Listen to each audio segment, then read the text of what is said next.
All systems go. Clear for liftoff.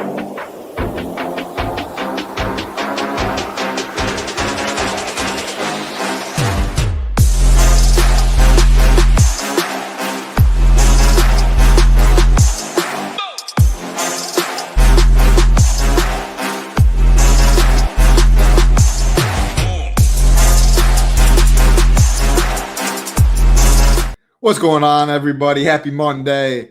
Talking some NBA, 6 games on the slate. What I love to see is 7 p.m. Eastern to start, and the last game is 8 p.m. Eastern. Obviously, there's a night slate showdown. That's not included in the main slate stuff, but yeah, we're talking main slate like always. 6 games, solid amount. Everything locks within an hour. I always love to see that. Always love talking some ball with you as well, Matt. Coming off a nice PGA win over the weekend. A man of many traits. Great at a lot of sports. How are we doing today on this fine Monday afternoon? I appreciate that, man. Doing okay. Wish I were feeling a little bit better, but you know how that goes, especially those with kids know how that goes. So powering through today. We got a fun slate to talk about. As you mentioned, a sprint slate. I always love those. Starts at 7, ends at 8. Last game locks at 8, I should say. Injury news all over. Typical NBA slate for March, but I'm excited to break it down with you. Absolutely. Yeah, I mean, mid-March, I'm not even going to lie. I'm in the NBA streets. I'm playing, but I mean, March Madness is on my mind. These kids go out there and compete every single game, every single second, and we get that for, like 3 weeks, 4 weeks. I'm going to be down in the Final Four in Indianapolis and Big Marley's stomping grounds coming up in a couple weeks for a bachelor party. I'm going to Vegas tomorrow just for the day. That. So, yeah, it's a good life over here. And, yeah, I mean, NBA, I'm excited for it. Prizes are good. The 555 is 600 people up there. There's almost 20,000 in the flagship. So it is still nice to see that the prizes are still rolling for NBA. But yeah, I'd be lying if I wasn't really pumped for March Madness. Growing up, always been one of my favorite things. Same, man. March Madness, NCAA tourney. Maybe my favorite sporting event growing up. I remember many a days my dad letting me stay home from school, watching the tourney, filling out brackets, picking teams, just an overall great fan experience with games on all day, upsets, etc. I can't wait for it as well. Yeah, absolutely. Going to be great. Who else do we have in chat? We got Jordan, Michael, Marquis, Paraby, William, Name, Philly, Young, Nick. Appreciate everyone hanging out. What do we got? Played night slate last night, 7th till halftime. Yeah. It's crazy out there. There's no doubt, especially small slates like the night slate. One little thing can change everything. Then a couple years, these kids will be on shitty NBA teams tanking. Unfortunately, that's how the NBA is. I'm waiting for the NBA to come up with some plan where we don't see tanking before the All-Star break anymore. That is absolutely pathetic. St. John's win it all. Any takes from you in the college streets? Any who's going to win it all? Any upsets? Anything like that? Have you dove in at all? I've dove in a little bit. I'm a huge college hoops head, so I can't play college sports DFS in Ohio, but again, college football and basketball, two of my all-time favorite loves, so follow them very closely. I don't mind the St. John's call. I mean, I'd be surprised if they won it all because you'd be surprised if any team over the field won it all. I think a 5 seed didn't do them any justice. I was expecting them to be like a 4 or a 3. The team that I think is playing the best hoops going into the tourney is Florida. Okay. Playing really good ball. They got really good guards. They got big men that rebound. For a long time this entire season, I thought Michigan was the best team pretty clearly, and then Duke, and then everyone else. I've changed that stance now. I have Florida as the best team with Michigan, Duke, and Arizona all right behind them. So that's how I see it. We'll see how it plays out. I like it. I'll keep that in mind when I'm filling out the brackets. I appreciate all 130 watching live right now. I know many trickle in. Many watch on playback. All we do ask is like button, subscribe button. Helps us out a ton. And yeah, I say we get right into the slate at 7 p.m. Eastern, the first game of the night. The Golden State Warriors, 7.5-point favorites over the Washington Wizards. 233.5 total in this one, which is definitely solid in terms of injury news on the Golden State side. No Moses Moody, no Al Horford, Quentin Post, and LJ Cryer questionable. So not injury news that you'd think mean too much, but on this slate, I mean, there's not too many Q tags. And no Horford, no Moody, 2 rotational pieces. Post and Cryer get minutes too. So if they were to be out, that would mean a little bit on the slate. Obviously, we will get it prior to lock on the Washington side. No Sar, no Leaky Black, and then nothing new in terms of that. So, yeah, sorting my ownership in this game. Some Chris Stapp, some Draymond, some Gary Payton. And then after that, I mean, I agree. Washington side, I think, is tough. Probably max 1. Pinning which one down is tough for me. See if you have a take there. But yeah, I think Porzingis, I'm never a big Draymond guy, but again, they're a little thin in the front court. I think Gary Payton's a little interesting for value, and it only could get better with Cryer and post Q tags as well. So what do you see in this first game? You got me? I got you now. I lost you for a second, but I got you now. Hopefully it's It wasn't internet. It was not internet. All right, good. So yeah, Porzingis, what I was saying, Porzingis, Gary Payton, maybe Draymond, I think are fine, but I don't love Draymond always. But again, without Moody and Horford, 2 rotational pieces, and then Cryer and Post is actually important news, relatively important, because they would be relatively thin, and I think would make this Golden State value pretty solid. But regardless, I got interest in Porzingis, Gary Payton, indifferent at Draymond if he is 19%. So, yeah, I'm with you. Like, Golden State obviously looks good here. They're a little bit shorthanded. They're facing Washington. Draymond's back. I hate playing Draymond in a spot like this. Like, in Washington in March, just doesn't seem like the spot that he's going to get up for. That said, it's a really good spot. So, because of that, everyone from Washington, or from Golden State, excuse me, is going to be in play. The 2 guys that I'm probably going to target in on most are 2 of the cheaper guys. KP, you mentioned Porzingis, certainly wouldn't hurt him if, like, Post is out as well. Not playing big minutes, but smashing in small minutes right now, and he's in a really good spot. Revenge angle, if you're into that sort of thing. He looks like, to me, the best play from Golden State at 5,500. Gary Payton, he also looks pretty good to me here. 4,500. This is the type of spot I love him here. I love him in against a young team that turns the ball over a lot. Could see him rack up the stocks in this spot. 4,500 for him at, again, both shooting guard and small forward. I like that a lot. So those are the 2 guys I'm going to be, I think, targeting the most. Again, you mentioned Draymond himself. Pretty good price tag, so don't hate that. Tough for me to get to like a $7,300 Guy Santos, but again, it's not the biggest slate. I wouldn't like argue with anyone that wanted to spend up on Golden State guys. It's just not the route I'm going to take personally. As far as Washington goes, Koulibaly, sure, 5K. But again, I don't think you're doing anything special there. I think it's just a filler piece. So I think this game looks a little bit better from a 30,000-foot view, but wouldn't be surprised at all if a couple, 3, 4 guys from Golden State ended up getting there because it's the Wizards. Yeah, I mean, that's exactly like you said. Wizards, one of the best matchups. You're looking right now, just implied points, 120 for the Warriors, even a little shorthanded. That's the 3rd on the slate. And we do have a decent amount of big totals. Like, this is the tied for the second closest at 7.5. This next game we'll talk about is the closest. A solid total. Golden State's a little thin. On the Wizard side, I think Trey Johnson and then Koulibaly would be my 2 favorites. I'm not in love with either of them, that's for sure. And then Warriors side, another one I could maybe get behind. I don't mind your Guy Santos call. 7,300 though. That is kind of a sticker shock price tag, which is the only thing holding me back a little. I think DeAnthony Melton is someone that I would be fine with. I mean, just the Wizards are so careless with the basketball. They play at a solid pace. Melton's a good defender, can take advantage, maybe a steal in transition, get a free bucket. 6K, I think, is a fine price tag with guard and forward eligibility at low ownership. But yeah, mainly Peyton, Porzingis for me in this spot. But monitor LJ Cryer and Quentin Post, because if Quentin Post misses, I mean, that would only benefit Draymond for sure. Are they going to go?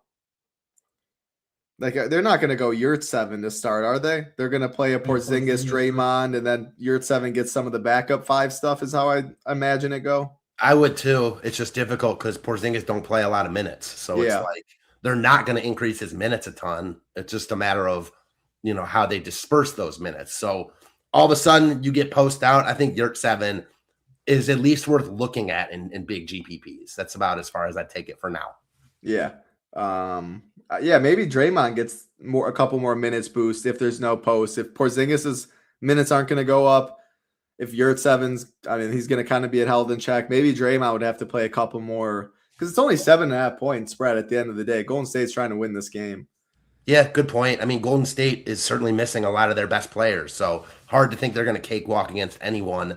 And all of a sudden, if you get into like a kind of competitive game here, Golden State missing a bunch of their big men, I don't like the idea of playing Draymond in this spot. It sounds gross playing him in Washington in March, but there are certainly outcomes here where he smashes and you need him in this spot. So I get it. Yeah, with post out, I'd be more willing to go there for sure. And 19% with post in feels a little tough. All right, next game on the slate, also at 7 p.m. Eastern. Closest spread on the slate. The Hawks are 3.5-point favorites over the Magic. 231.5 total in this one for the Magic, still without Anthony Black. And then Jet Howard is questionable. And on the Atlanta side, Jonathan Kuminga is questionable. I will admit, it does feel a little weird seeing the Hawks being favorites. But with that being said, Dyson Daniels, Jalen Johnson, CJ, all these guys are healthy. Okongwu, like they're pretty much full strength outside of they don't got Trae Young in this spot. Well, he's on Washington now, so yeah. Yeah, he's on Washington. I'm tweaking. We just talked about it. My bad. But yeah, I mean, it's a fully healthy Atlanta team, and they're favorites over this Magic team who has gotten a lot of respect in the betting market as of late, and they're fully healthy as well. So yeah, what are your thoughts on this one? Obviously, they're without Franz, but fully healthy, like what they have been as of late. So I'm surprised to see it. I'd be betting the Magic personally if having to choose, but take it away.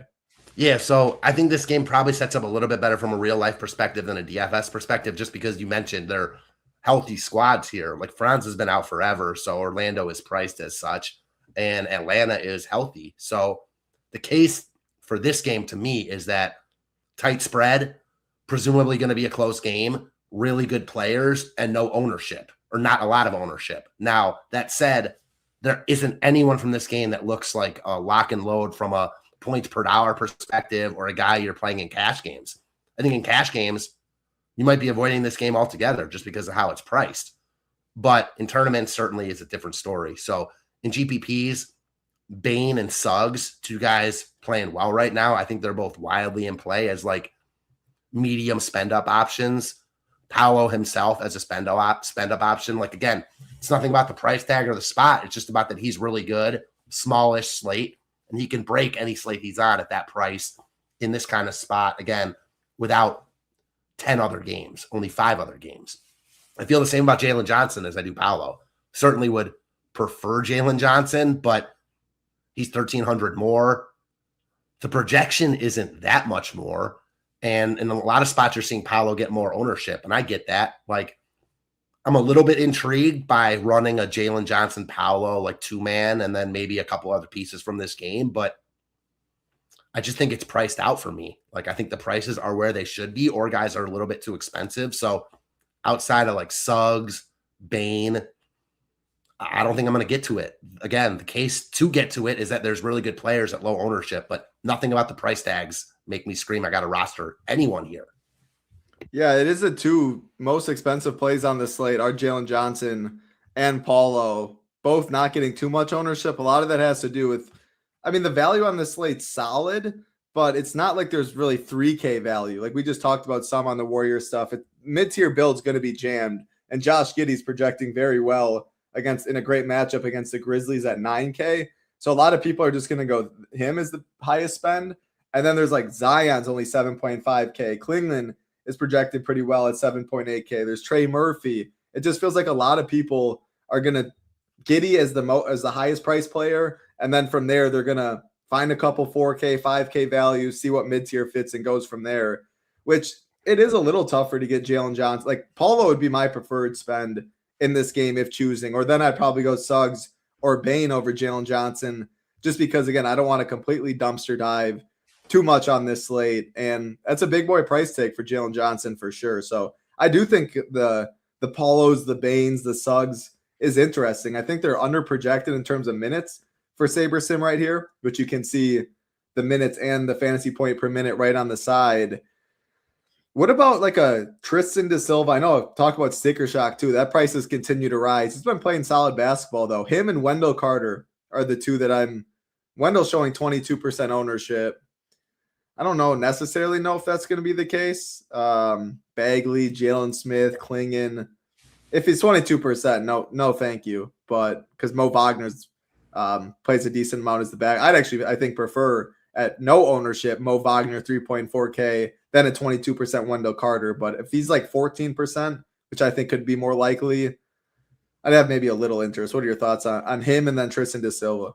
So I agree totally on Carter. Like, I don't want him at over 20%. I don't think he gets there, though. So I think he's perfectly fine. And to your original point, I think you were spot on. So this slate is not really playing out to where it's feasible or optimal, I should say, on paper at least, to roster like Paolo and or Jalen Johnson. The big problem I have with flipping the build per se and like getting to those guys is you mentioned that people are going to build with like the Klingon and Zions and Giddies and then fill up their lineups with value between 4 and 5K. The problem with getting away from that is there is a lot of value between 4 and 5K. So I think I'd rather get different within that value than completely flip the build. But we'll see. Maybe more value comes out closer to lock. It's the NBA, so you never know. To the De Silva point, man, I do have sticker shock, 5,600 for him. He has been really good, and it gives you exposure to this game. But I think it's almost like a classic case of you're spending up to be contrarian here. Like, certainly he's not expensive, and you're not spending all the way up, but he's more expensive than he should be for his projection. So if you're really buying into how he's playing, I think he's a good differentiator on this slate. Yeah, I mean, it seems like a direct pivot off of Draymond at a lot lower ownership. And I'm not sure the projections necessarily caught up. Like his last 3 games, he's known for being a low usage guy, plays his role. He's shot 12, 18, and 13 field goal attempts, 20, 21, 18% usage in those games. It's the closest spread on the slate. They were really hyping him up after the Cavs game too. Like everyone on Orlando was hyping him up. And to your point about how projections might not have caught up and like he's known as a low usage guy, this was still like a first round pick last year that was an absolute stud at Stanford. So like, It's not like he doesn't have game. Now you could say that about a lot of guys or pretty much everyone in the NBA, but it's there. And maybe he's getting a little bit unleashed right now. Yeah. I mean, I like the numbers I'm seeing. I like the ownership. I think he's under projected a bit. And I mean, he played 34 minutes against the Cavs, 36 DK points, 41 minutes against the Wizards, 50 DK points. Tougher match against Miami, 31 minutes, 29. But yeah, at projection, 25.69. It just feels like a little underpriced. And again, right, Draymond, who's going to be 4 or 5 times as owned, who we didn't necessarily love right there. If you're trying to get off of Porzingis a bit in limited minutes, he's someone that stands out, a way to get exposure to this game. What about a CJ or Dyson Daniels? I've loved playing Dyson Daniels. I always have. Like, I'm more likely to go to them than I am Jalen Johnson at ownership, but I mean, it's still real price tags on this slate. I do think I prefer Suggs and Bane on the other side. I also prefer Suggs and Bane, but I think you could throw Daniels in the mix with them, especially with small forward eligibility. He can always pop with the stocks. So he's not like someone I'm like, I need to roster, but he's in the pool. Like, I'm not mad if I land on him at all, especially on this type of slate where we've talked about it. Guys in his price range are going to be desirable. Yeah, absolutely. Yeah, I mean, it's, again, when 7.5 is the second closest spread on the slate, and this one's 3.5. That's wild. I know, definitely. Yeah. How is it by you? I mean, Wisconsin's getting hit real hard. Oh yeah. Yeah, man. We're supposed to get 9 inches tomorrow. Like, oh my gosh. Crazy stuff. After it's like gotten nice a little bit, like we said, when it rains, it pours a little bit, but we'll get through this too. Hopefully it's just a little bit of a snowstorm and then baseball will be on the other side. Yeah, there you go. Hey, March Madness. If there was a snowstorm and stuff this week, you might as well have it later in the week with March Madness. Then you don't have to leave your house. You can just sit on the couch. I can only imagine if this was happening though, like over the past weekend when I couldn't get on absolutely anything and had to drive just to get on cellular data, which is the absolute worst. So hopeful that everything's good this weekend. Yeah, hopefully for sure. All right, we'll keep it rolling. Next game on the slate, 7:30 p.m. Eastern is the Phoenix Suns as 8.5-point underdogs to the Boston Celtics. 214.5, by far the lowest total. On the Phoenix side, no new injuries, and the same can be said about Boston. So relatively big spread, a very low total, no injuries to really talk about. Usually that means a pretty bad game in terms of DFS interests, and I really don't like it too much. I think Jason Tatum would be my favorite play at 8,600. A little discount off of Jaylen Brown. The minutes are finally starting to creep up. Implied the usage is so good with him and Jaylen Brown. I'd have nothing wrong or nothing bad to say about Jaylen Brown. He does have guard forward eligibility, which is nice, but it feels like it's slowly but surely going to start kind of teetering to the Tatum back to him and like him running the show a little more. So, yeah, Jalen Green's projecting pretty well, which we're showing. If he's 28% owned, I don't know if I can really do that, but Yeah, what are you seeing in this game? Not my favorite by any means. Yeah, I see a lot of what you're seeing. Guys priced where they should be. Not a very desirable game for DFS purposes. That said, I do feel like it has a little bit of similar vibes to the last game where I think you can make a case for spending up on like Tatum and Booker here. Booker, expensive and not going to project well at all, but it's a 6-game slate and I'm trying to get to the top of tournaments, So like a guy like Devin Booker who had been playing really good ball before his last game. And it's not like he was bad last game. He just wasn't great for DFS.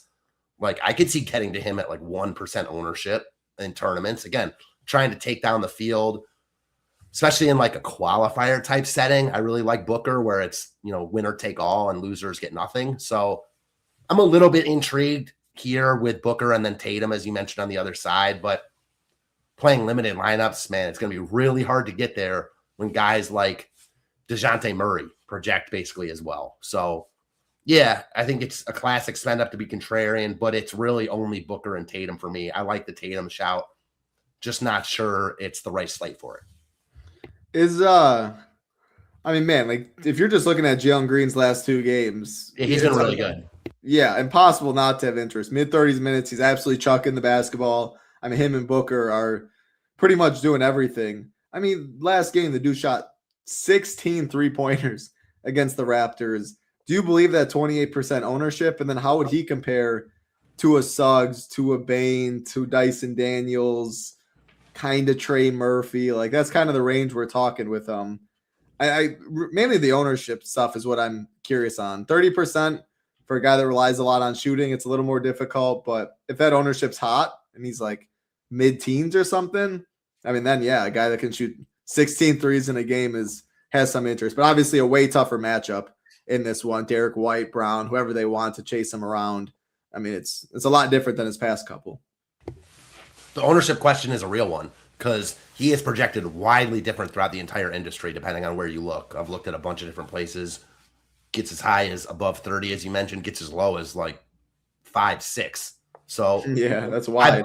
I believe more of the upper end of it because he's on such a heater and he's been popular, but this game isn't going to get a lot of love and he is decently pricey for who he is. But to your point, like feels a little bit chasey in game log watching, but it's not like he was bad before that. Like even prior to the 2, 50 balls he just put up, he had 37 the game before that, 35, 36. Like at 6,900, you're fine with that. And he's clearly shown he's got upside.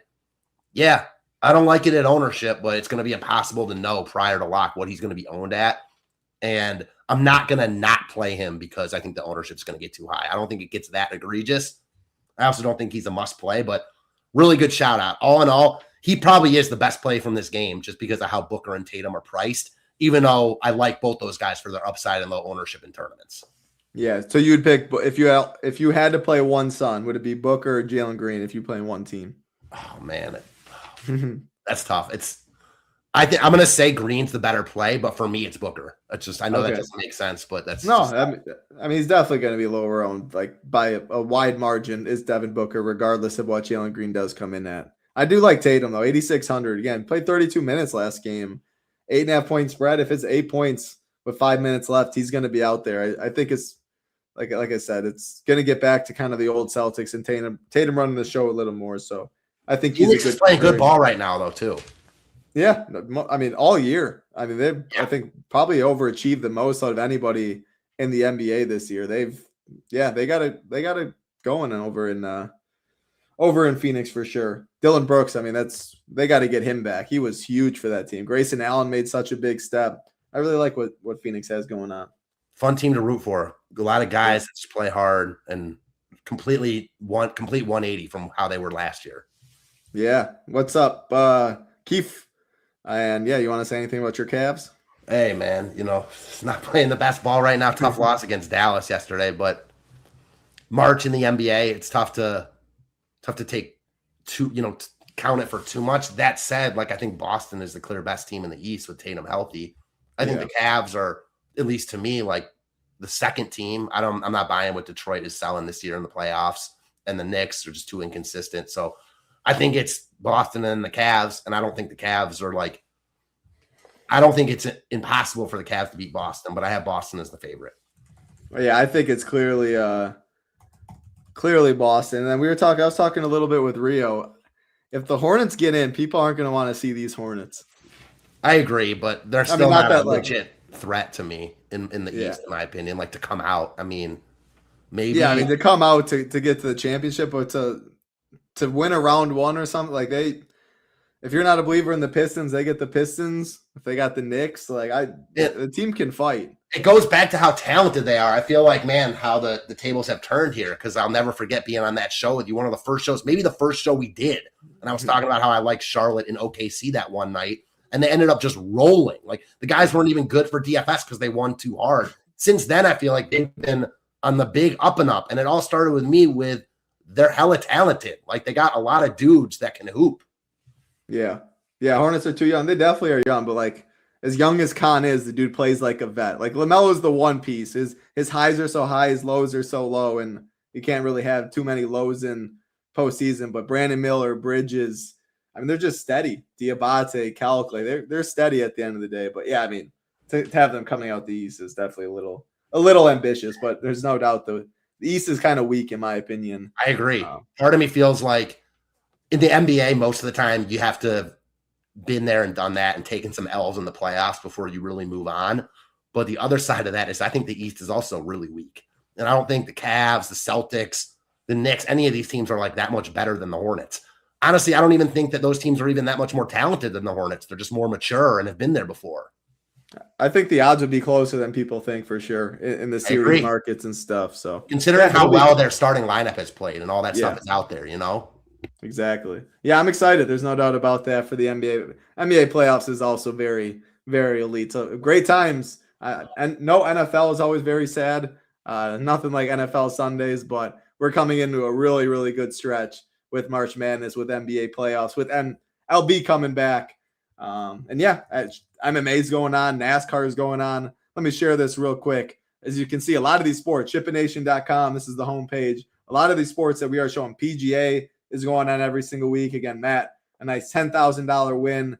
We have you covered for as low cost as it gets in the industry. If you go ShipItNation.com, join the nation, can get in as low as $9 with SaberSim for the day. The better deal, 5 days for $19, gets you access to SaberSim, gets you access to Discord. If you signed up now, you get PGA content.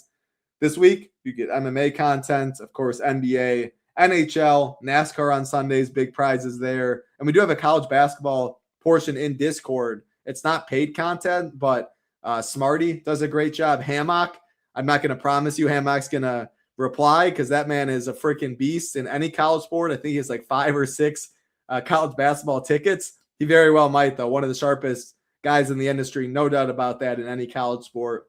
Smarty, very, very good. Other members help out. Tennis, Pickett, other people help out there as well. So even if we don't have a package for it or we don't provide content, there is members in Discord. We do have pieces in there that they help out a lot there. So yeah, we'd love to have you.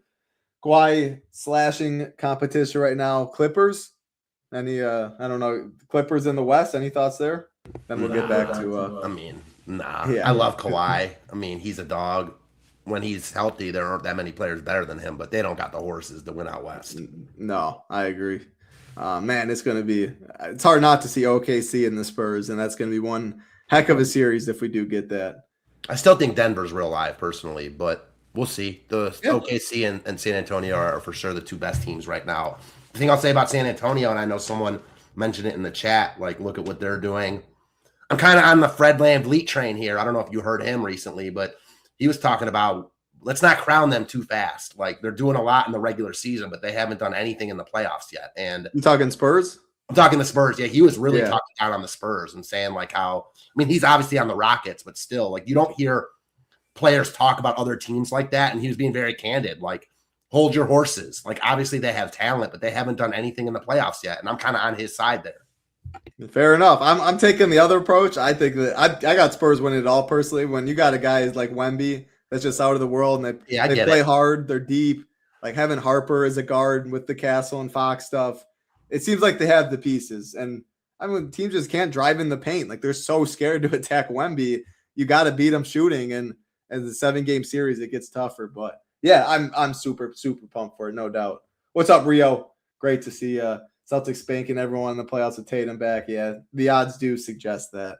All right, we'll keep it rolling though. Back on track for this slate: the Portland Trailblazers and the Brooklyn Nets. 10.5-point favorites of the Trailblazers, 221.5 total in this one. So the biggest spread on the Portland side. Robert Williams is doubtful, and Vic Krejci is doubtful on the Brooklyn side. No MPJ, no Clowney, no Terrence Mann. I mean, Danny Wolf has always, as of late, gotten some ownership. He's definitely going to get some here as well. Klingon, Denny Abdia, 2 spends on this slate / mid-tier plays. Again, they're going to be played. People aren't really going to go. They're going to go Josh Giddey and then pretty much anyone under Josh Giddey that fits. Abdia is one of them. Klingon's one of them. That's kind of why Paulo, Jalen Johnson will be a lot lower owned. I'm not necessarily sure how much value. If you go to value, it seems like you got to go to the Nets side, and I don't love playing these Nets, especially as 10.5-point underdogs. But do you have any take here? Nah, my take is pretty similar to yours in that Portland obviously is going to look better because it's the Nets, so they're never going to look that appealing. From the Portland side, I think Klingon looks like one of the best plays on the slate. Pretty clearly ownership is there, but he should smash in this spot against this Brooklyn front court. No Robert Williams, doesn't hurt his cause here. Likely to be a core play for me. I like him a lot here. I've played him a ton, so no reason not to get on him here. Denny, I'm cool with Denny. 8,800 is a fair tag for him. Like, I'm not sure he's going to fit my specific build tonight, but if I can get to him, I got no problems rostering him. Other than that, I think it's, guys that are in a good spot more than like these guys stand out from a pricing perspective. Klingon is the only guy for me on Portland that is like close to or a lock, if you want to call him that. From the Brooklyn side, man, I'm struggling to get much here. Like, can we take shots on like Malachi Smith at 3K, who they just signed? I don't know. I feel like with guys like that, he could certainly just destroy your lineup and play 5 minutes. But I also feel like sometimes it's really pertinent to be a game early on guys like this, because what if he plays 28 minutes here and no one's expecting it? It's just really hard for projection systems to project right now. So he fits into that mold. 3K, if you are flipping the build a little bit, I think he's someone you want to look at, even though there's certainly a lot of unknown there. After that, it's Wolf. He seems like the steady cog in the machine type. Not overly excited about him here at 6K, but ownership, he's getting some of it. I think he's a fine play. Again, not excited about it, but solid cog in the machine type. What about Josh Minot? I like how he has power forward eligibility. 21, 24 minutes, not the best, but I mean, the dude's shooting like 4 for 12 last game, 26% usage, 6 for 9 the game prior, 25% usage. At least when he's on the court, he's doing something. He's active. He has a possibility to have a big game. Shots have to fall, but I think 4,300, not getting too much ownership.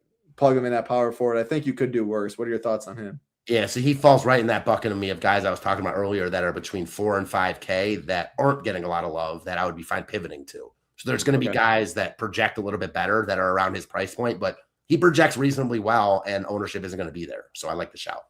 Yeah, I mean, again, Malachi Smith, min price 3K. The thing is, even at 3K, like if he gets 15, which is his projection, or 16, if you told me that, like I wouldn't play him. I think there's enough 4K, 5K, strong enough options in a strong mid-tier where probably hoping 19, 20, something like that. If you're playing Jalen Johnson, maybe you're playing Smith, it's a lot easier to fit it that way. You can always do worse than a stone cold punt. But I think I like Minot more.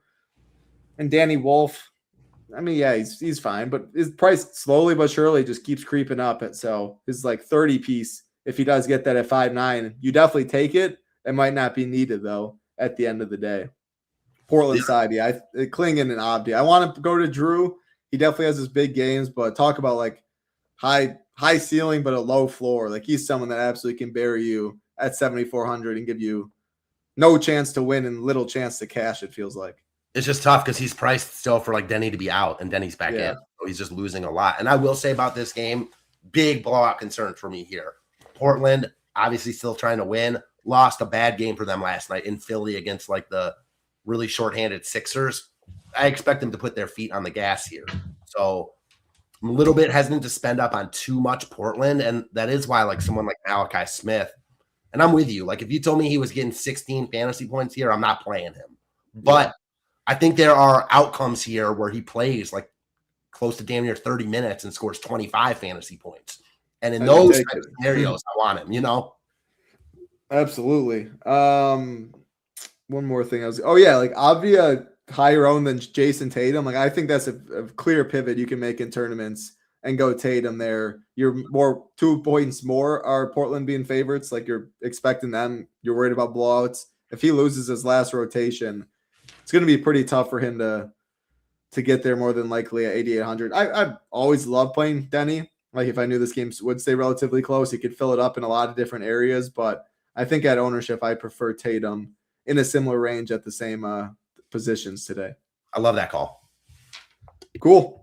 2 games left. 8 p.m. Eastern. New Orleans Pelicans and the Dallas Mavericks. 8.5-point favorites are the Pelicans. The second highest total on the slate. It's this game and the next game. 240.5 this game. Next game's 243.5. 2 of the better games for DFS. And today, Daniel Gafford and Klay Thompson are both doubtful. Caleb Martin is questionable. On the Pelicans side, DeJounte Murray is questionable with an illness. Obviously, that's important. And I'm not sure we're going to get that news before lock. Like, ideally we would, but it's 1 hour after. You always typically, at least I expect, 30 minutes prior is when you'd get it. And there is some plays on the Golden State side.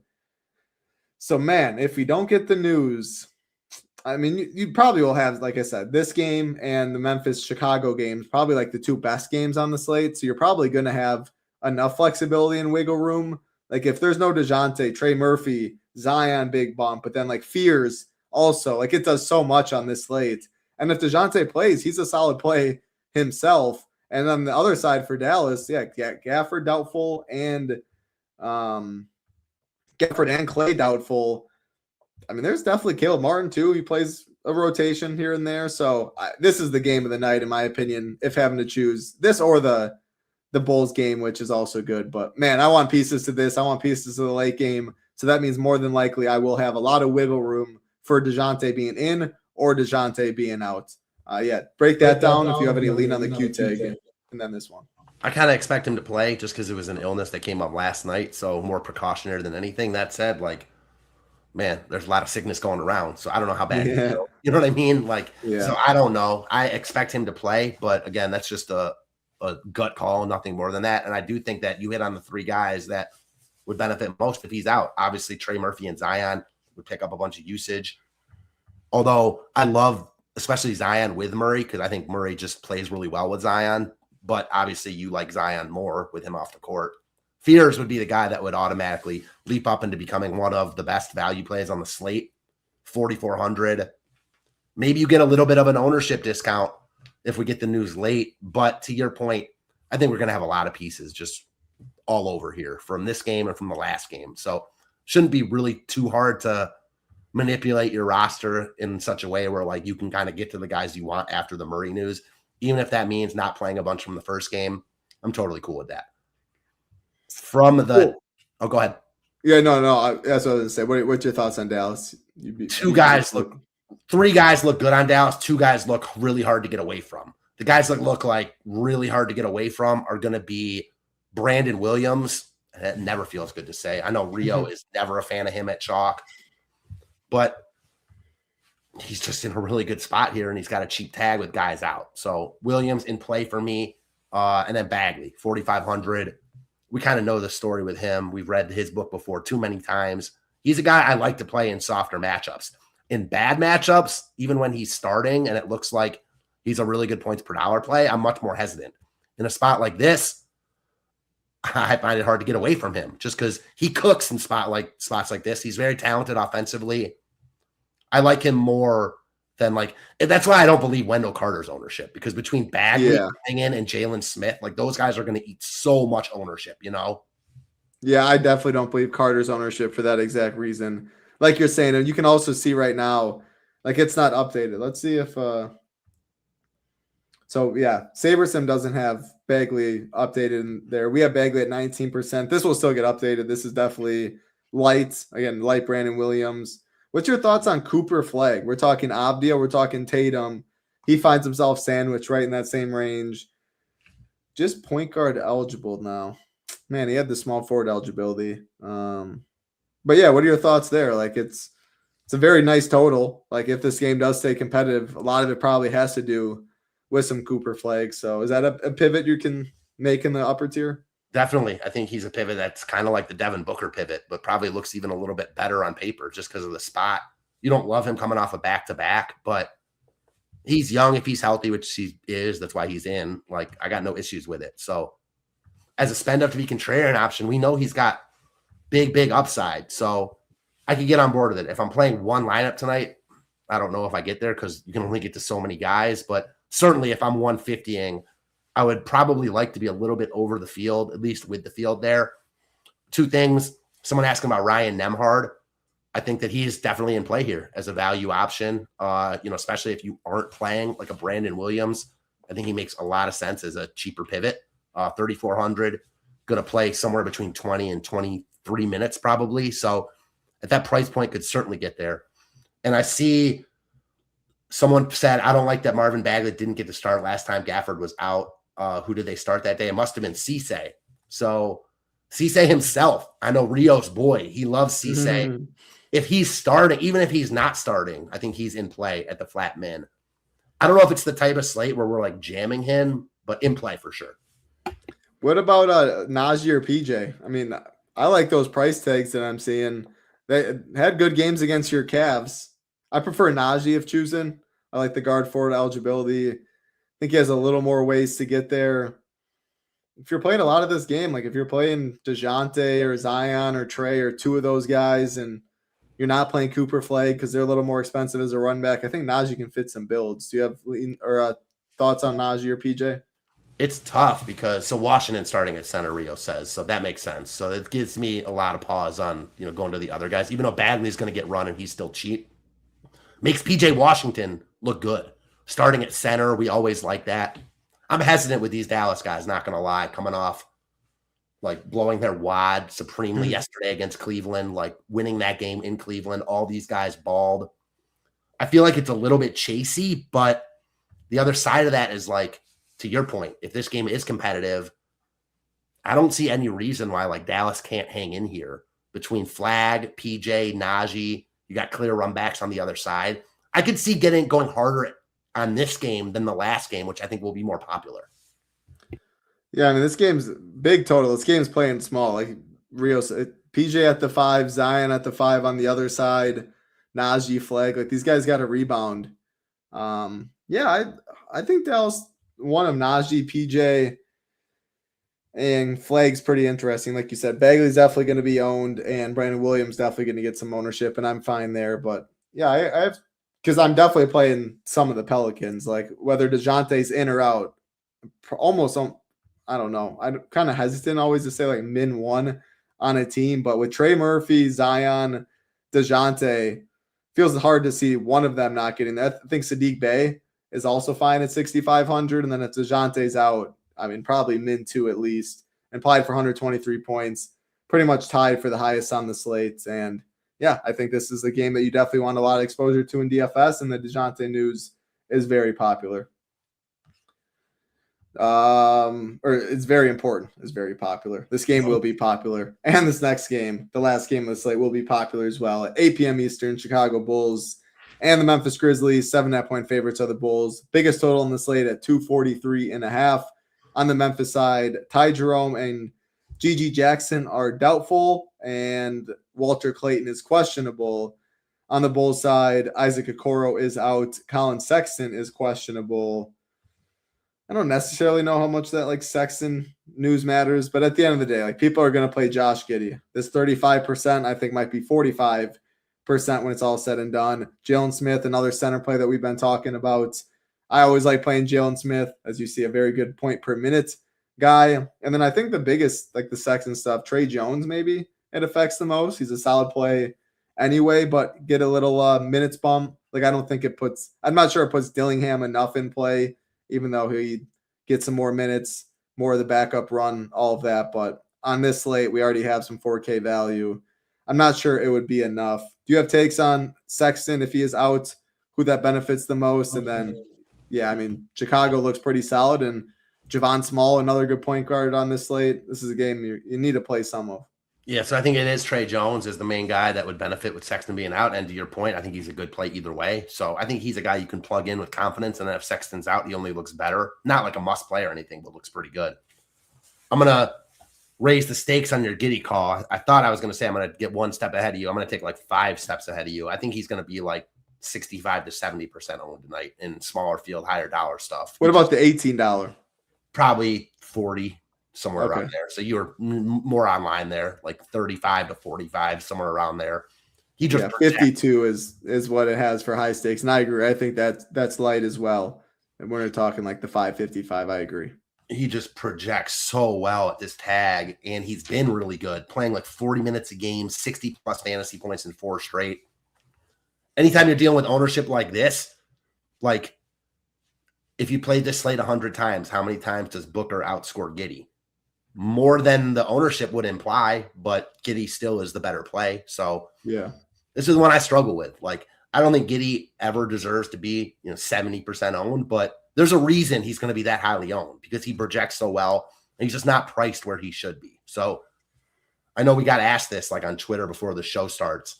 I don't have a great answer of whether you like have to play him in single entry because again, to each their own there. Like there is merit in fading high owned, like supremely high owned guys like this.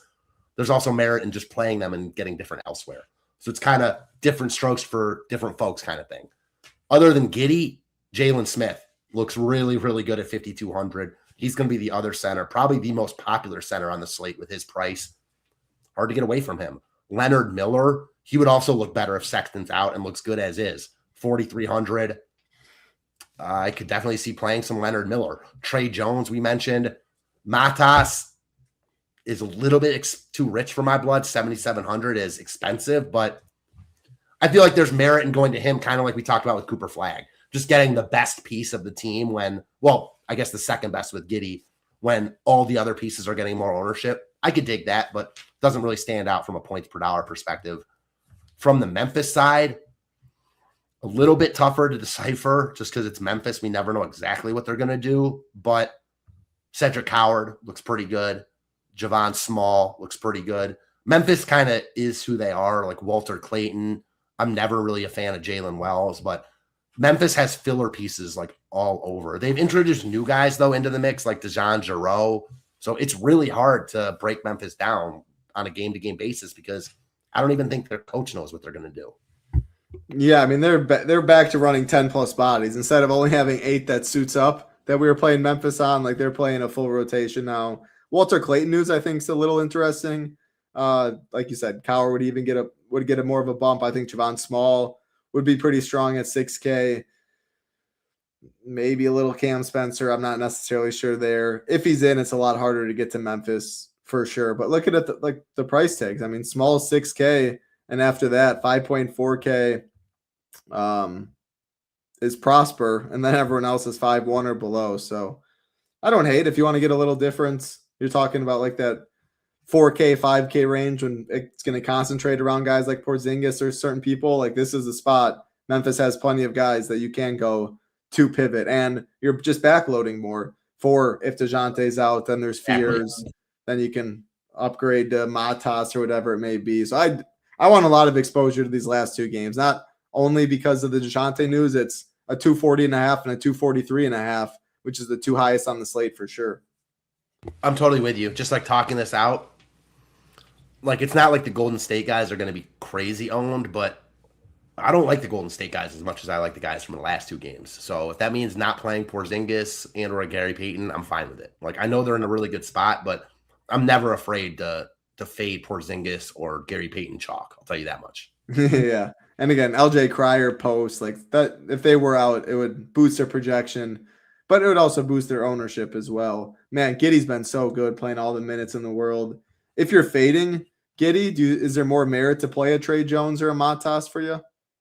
Yeah, I think so. But I think it's mostly just like the fade of Giddy for me isn't necessarily that he fails. It's more that like another guy or two just outscore him and have an outlier game in his price range. That's kind of how I'm looking at it personally. Yeah, that makes sense. I mean, he has a lot of ways he can get there. Yeah. For shooting night, he can still get there with a triple-double, 15, 12, and 10 or whatever it may be. Like, I feel like if you're fading him, you're not fading him thinking and hoping he gets like 20 fantasy points. You know what I mean? That's just not going to happen. Like, you're fading him hoping he gets like 45, 50, and like your Devin Booker or your Tate or whoever scores 55, 60. So again, knowing that those margins are so slim, I think just playing him makes the most sense. Yeah, I agree with you there. I think there's enough pivots on this 6-game slate. Like you said earlier, you like the idea of eating Giddy or eating chalk up top more and then finding pivots in that 4 or 5K range. Yeah, all of our content, that is all 6 games on the slates. Again, if you go to shippination.com, all of our NBA content, you can find Rio's slate plan. You saw him in chat. He will have a breakdown, upper tier, mid tier, and the lower tier. Individual players, a lot of great nuggets in there. Core report from Rio, from Matt, from our man Ham as well. Cash report for myself. Little Neck right here, Showdown Slate Plan, always does a phenomenal job. If you have any questions, you can take him in the Discord as well. PGA still going on, goes on pretty much all year. Prizes are massive. MMA is going on this weekend as well. NASCAR on Sunday. NHL still kicking. Next thing you know, MLB will be back as well. We would love to have you at the Nation. If you haven't gave us a try, this is what our website looks like. Join the Nation is where you'd go. As low as $9, you can get in for the day. 5 days for $19, the best deal. Get you SaberSim, get you access to the Discord. But if you just want NBA content, single sport NBA, you can also do that for as low as $17 a month. If you do the annual package, obviously annual better than monthly. Since you're here longer.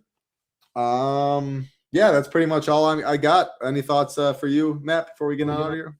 No, pretty wide open slate with chalk. Like, there are guys that are getting a lot of ownership, but outside of Giddy, there's no one that's like crazy highly owned. So I do think that there are certainly plenty of ways to get different on this slate. Yeah, I'm excited to check out your core, check out Rio's core. Also, DVP ranking, something I always like to do as well. NBA DVP rankings. You can sort for the full year. I would recommend doing the last 2 weeks. That is fully automated data. There is no bias. There's nothing that goes into that besides strict and straight numbers. So definitely checks that out as well. That's going to do it for us. Hit the like, hit the subscribe on the way out. Appreciate that a ton. We will see you in the Discord. For Matt, I'm Tidal. Be safe. Good luck. Peace.